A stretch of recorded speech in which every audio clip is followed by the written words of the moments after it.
Jumpa lagi dengan saya Yedi Indra di Seruput Kopi Cantik dengan renungan yang berjudul Siap Menyongsong Perubahan?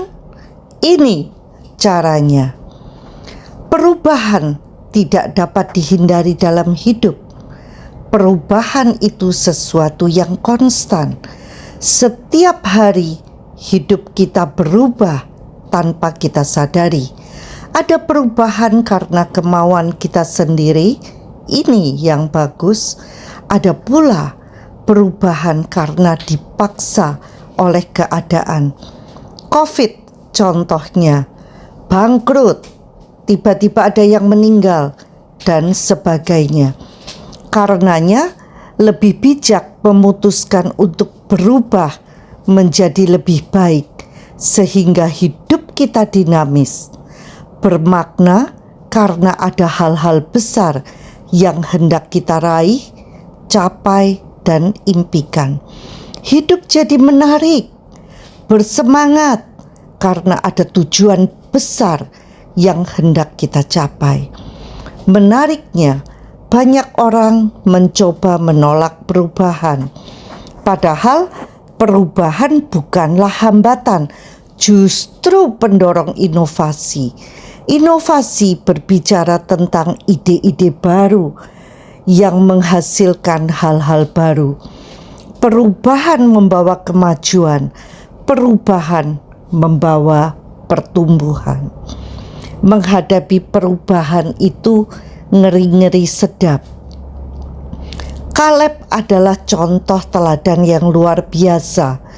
Ketika Musa mengirimnya bersama 11 pengintai lain ke tanah Kanaan, 10 diantaranya ketakutan dan menyebarkan ketidakpastian, menganggap diri mereka kecil seperti belalang di hadapan raksasa. Namun Kaleb dan Yosua justru menyambut tantangan itu dengan penuh keyakinan. Kaleb menenangkan orang-orang dan berkata, "Kita akan maju dan menduduki negeri itu, sebab kita pasti akan mengalahkannya." Kaleb percaya bahwa Tuhan yang dulu membelah Laut Merah akan tetap setia menolong mereka mengalahkan setiap raksasa di depan mereka. Apa yang Allah lakukan di masa lalu itu nubuatan bahwa Allah akan melakukannya lagi bagi kita. Jika Allah di pihak kita, siapa dapat melawan kita? Demikian keyakinan Kaleb dan Yosua. Kaleb saat itu berumur 40 tahun ketika diutus Musa untuk mengintai tanah Kanaan. Meski rekan-rekannya membuat bangsa Israel takut, Kaleb tetap setia kepada Tuhan.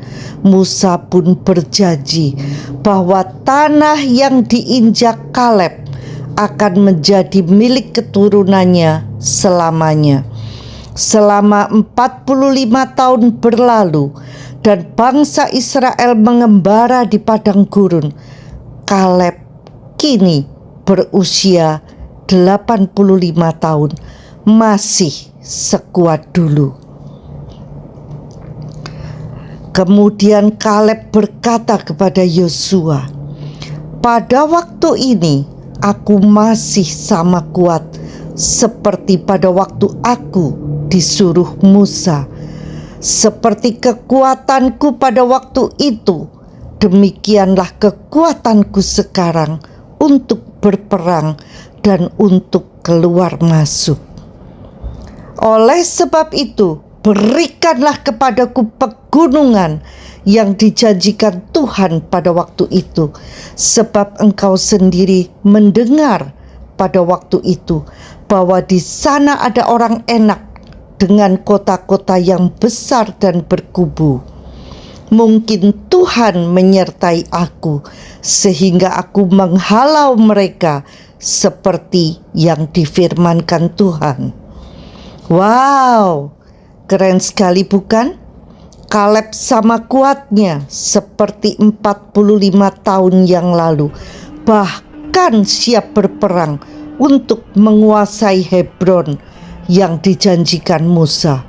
Hebron pun diberikan Yosua kepada Kaleb dan keturunannya.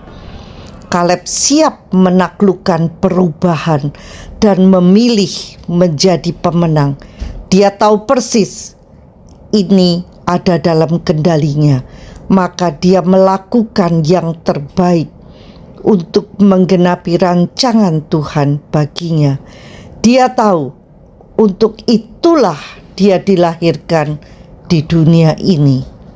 Di sisi lain, ada perubahan yang ada di luar kendali kita. Gempa bumi, perubahan politik, bencana, dan lain-lain. Saat perubahan tidak dalam kendali kita, tidak usah berusaha mengubahnya, tetapi kendalikan respon kita dalam memilih apa yang terbaik dari berbagai pilihan yang ada. Serenity Prayer oleh Reinhold Niebuhr, sungguh doa yang sangat bijaksana. Ya Tuhan, berikanlah aku ketenangan untuk menerima hal-hal yang tidak dapat aku ubah, keberanian untuk mengubah hal-hal yang dapat aku ubah, dan kebijaksanaan untuk mengetahui perbedaannya. Jika kita bijak mengetahui perbedaannya, maka kita bisa menghindari ribuan pertempuran yang tidak perlu. Betapapun beratnya perubahan itu, semua akan berlalu. All is well, semua akan baik-baik saja. Kita akan menjadi terbiasa dan bisa beradaptasi. Daripada bersiteguh melawan perubahan, lebih baik dengan bijak dan disertai hikmat Tuhan, kita berubah dengan cara yang sangat baik, lalu bertumbuh, naik level, menikmati new season, musim yang baru. Siap menyambut perubahan? Mari laksanakan. Sampai jumpa di episode berikutnya bersama Yeni Indra di Seruput Kopi Cantik. Tuhan memberkati.